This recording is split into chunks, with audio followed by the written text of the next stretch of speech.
Thank you, Mr. Speaker. In support? Please proceed. First of all, thank you so much to the staff for all the hard work, to all the members of this body, and especially to the many people who took the time to call, email, submit written testimony, and come to the Capitol to give testimony in person. I do regret there's not equal opportunity for my neighbor island constituents to participate in person. I've led an effort to bring greater access to government to the neighbor islands, and I will continue to work towards that.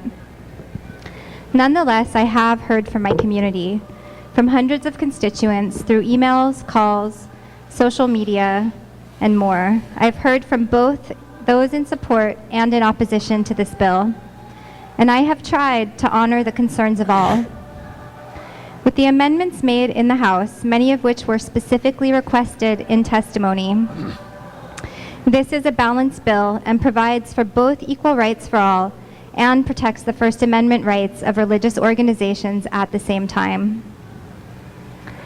There are a few other things I have to say. After listening to over 50 hours of testimony, I was saddened by many of the hurtful and incorrect things that were said. It was indeed difficult to sit through. So here are a few things that I think need to be said. AIDS is not a consequence of being gay. It's a virus that affects over 35 million people worldwide, with almost 70% of cases occurring in Africa. Everyone is equally susceptible to this illness. Second, there is no homosexual lifestyle, just like there is no straight lifestyle. Within the LGBT community, there is the same diversity that can be found in society at large. All cultures, all religions, all nationalities, Democrats and Republicans, soccer moms, criminals, doctors, lawyers, and carpenters. The LGBT community are just people like all of us.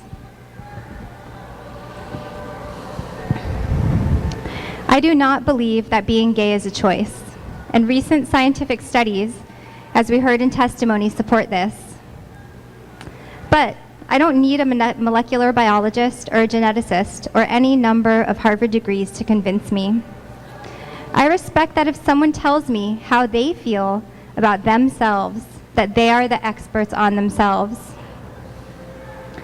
Regarding some of the incendiary claims that were made in testimony about how marriage equality will affect our education system, it is irresponsible to perpetuate these lies. This is fear-mongering at its worst and is a grave disservice to society. Finally, throughout this process, there have been many accusations of some of us having an agenda. And to that I say, there is no hidden agenda that I know of. Rather, there is a conscientious effort to promote equality, uphold our Constitution, and work towards a society based on mutual respect that tolerates differences and values diversity. And if that is my agenda, then I am proud of it.